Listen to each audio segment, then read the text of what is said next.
Assalamualaikum warahmatullahi wabarakatuh. Selamat pagi semuanya. Apa kabarnya hari ini? Semoga kita semua dalam keadaan sehat ya nak. Anak-anak, seperti biasa, sebelum kita mulai pembelajaran kita pada pagi hari ini, alangkah lebih baiknya kita berdoa terlebih dahulu yuk. Berdoalah sesuai dengan kepercayaan masing-masing ya. Berdoa, mulai. Berdoa, selesai. Nah, anak-anak, setelah kita melakukan berdoa, yuk jangan lupa siapkan alat tulis kalian ya. Jadilah anak yang mandiri, jangan ketergantungan orang tuamu. Anak-anak, pada pagi hari ini kita akan belajar bersama Ibu Wiwin di tema 4, hidup bersih dan sehat. Subtema 2, hidup bersih dan sehat di sekolah, tentang pembelajaran 3 dan 4, kelas kotor menjadi sarang penyakit. Anak-anak, bila kemarin kita sudah mendengarkan cerita tentang halaman sekolah yang bersih dan sehat, pada pagi hari ini kita akan belajar mengenai kelas kotor menjadi sarang penyakit. Mau tahu apa saja? Yuk simak. Anak-anak, coba kita sekarang perhatikan gambar berikut ini. Pada gambar berikut ini untuk merupakan sedang terjadinya proses belajar mengajar. Ada antara guru dan siswa. Di sini saling bertanya mengenai bagaimana kelas tidak bersih. Nah, di sini ibu akan menjelaskan satu persatu. Ibu guru bertanya kepada murid-murid semuanya. Tahukah anak-anak, ibu bagaimana kelas yang tidak bersih? Nah, lalu Siti menjawab, tahu bu, kelas yang tidak bersih banyak sampah yang berserakan bu. Terus kemudian Andi menjawab, benar bu, kelas yang tidak bersih juga banyak kuman tuh. Kemudian Bu Guru menjawabnya kembali, bagus anak-anak ibu, sampai harus dibersihkan, kemudian dipisahkan. Ada sampah basah dan ada sampah kering. Kita harus selalu menjaga kebersihan ya nak, supaya lingkungan kita tetap bersih dan sehat. Anak-anak, sebelum kita lanjutkan, mari kita kenali tempat sampah terlebih dahulu. Nah, coba kita perhatikan gambar berikut ini. Pada gambar berikut ini terdapat 3 buah tempat sampah yang masing-masing memiliki kegunaan berbeda-beda dan warnanya pun berbeda. Yang pertama ada tempat sampah organik, yang kedua ada sampah anorganik, dan ketiga ada tempat sampah B3K. Nah, sampah organik di sini apa sih? Yaitu yang berwarna hijau. Jangan lupa ya, yang berwarna hijau menandakan tempat sampah untuk bahan-bahan organik. Nah, sekarang kita tanya nih, sampah organik itu seperti apa ya? Yaitu adalah sampah yang berasal dari makhluk hidup dan mudah terurai atau sampah basah, seperti ada dedaunan di sini, terus juga ada daun juga, serta ada ranting pohon. Nah, masih banyak lagi jenis-jenis sampah basah. Bukan berarti sampahnya basah ya nak, tapi yaitu sampah yang mudah terurai, atau kita bisa sebut juga dengan sampah basah. Dan yang kedua, ada tempat sampah yang berwarna kuning. Kira-kira apa ya namanya? Ya, betul sekali. Tempat sampah yang berwarna kuning yaitu adalah tempat sampah anorganik. Apa sih tempat sampah anorganik itu?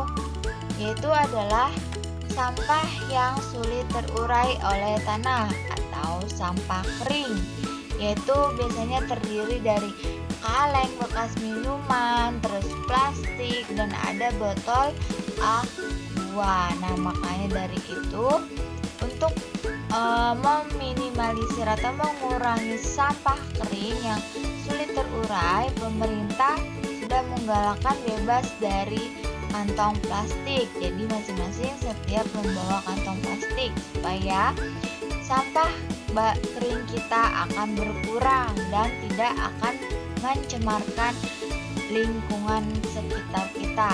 Nah, kita lanjutkan ya, Nak. Selanjutnya di sini ada tempat sampah yang ketiga, yaitu berwarna merah.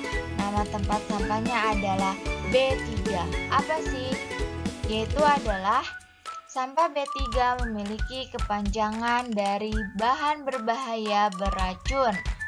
Sampai saat sampah ini biasanya sampah yang mengandung bahan kimia, nih seperti ada lampu, terus ada bekas pencuci pakaian, pewarna pakaian. Nah, ini disebut juga sampah B3 atau bahan berbahaya beracun. Nah, biasanya ini mengandung bahan-bahan kimia. Tidak ada orang yang ingin memegangnya. Nah, anak-anak perlu diingat ya tentang perbedaan antara sampah basah dan sampah kering. Nah, di sini Ibu akan membahasnya lagi. Sampah basah adalah sampah yang mudah terurai oleh tanah. Bukan berarti sampahnya banyak dan sampahnya basah dan mengandung banyak air ya, tapi tidak di sini. Sampah basah yaitu adalah sampah-sampah yang mudah terurai atau sampah-sampah yang dari bahan alam organik seperti ada daun-daunan, ada ranting pohon dan lain-lainnya. Yang penting termasuk ke dalam jenis sampah basah atau organik.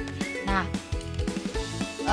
kemudian untuk sampah kering atau anorganik juga bukan merupakan sampah yang sudah kering dan tidak berair, melainkan sampah kering adalah sampah yang sulit terurai oleh tanah. Jika botol minum yang masih terisi air sebagian dan sudah dibuang, itu berarti botol minum tetap tergolong sampah kering ya, karena botolnya sulit terurai dan walaupun ada air di dalamnya. Anak-anak, selanjutnya kelas yang tidak bersih akan menjadi sarang penyakit. Debu dan sampah mengandung banyak kuman. Kelas juga akan menjadi sarang nyamuk. Tentunya kita tidak mau ya punya kelas seperti ini. Ini sangat kotor sekali. Nah, sikap kita kepada kelas ini yaitu adalah bekerja sama secara bergotong royong dengan teman-teman kita ya, supaya keadaan kelas kita tetap bersih, sehat, dan nyaman. Anak-anak, berikut ini contoh merupakan penghuni kelas akan terserang berbagai macam-macam penyakit yang akan timbul, yaitu seperti batuk, flu, dan demam berdarah. Inilah akibat apabila kelas kita atau keadaan lingkungan kita yaitu kotor dan tidak sehat, maka akan menimbulkan berbagai macam penyakit. Anak-anak, dalam hal menjaga kebersihan kelas dan sekolah merupakan menjadi tanggung jawab bersama, yaitu ada guru, siswa, kepala sekolah maupun yang lain yang berada di lingkungan kelas kita dan yang berada di lingkungan sekolah kita, maka wajib menjaga kebersihan supaya kelihatan rapi dan indah dan juga terlihat banyak sekali udara yang masuk. guru dan siswa harus bersama-sama menjaganya. Anak-anak, jika ada yang membuang sampah sembarangan, harus segera diingatkan ya, dan harus selalu diingat. Ketika kita mengingatkan teman, ingatkanlah dengan kata-kata yang baik, dengan menggunakan kata yang sopan. Jangan sampai kita mengingatkan teman, tapi malah dengan kata yang kasar, malah sehingga akan menimbulkan pertengkaran.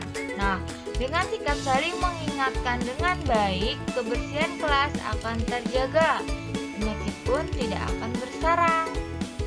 Nah, coba anak-anak kita perhatikan gambar berikut ini.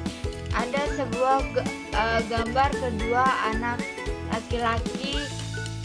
Yang pertama, anak laki-lakinya sedang menolong anak laki-laki yang kedua.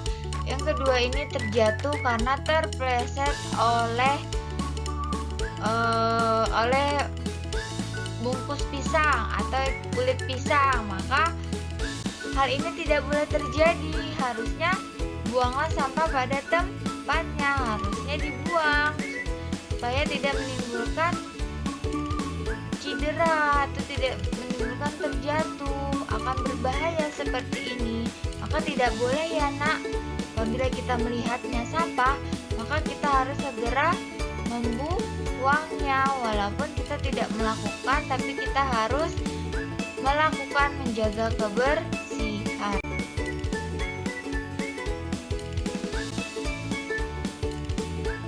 Anak-anak, selanjutnya coba kita perhatikan gambar sekolah berikut ini. Di lingkungan sekolah ini terdapat logo yang bertuliskan dengan Tutwuri Handayani pada papan sekolah. Nah, logo ini berbentuk segi 5. Segi 5 dinamakan dengan bangun datar. Bangun datar segi 5 yang memiliki 5 sisi dan 5 titik sudut serta 5 sudut. 5 sisi yang sama besar. 1, 2, 3, 4, 5, dan masih banyak lagi bangun-bangun datar.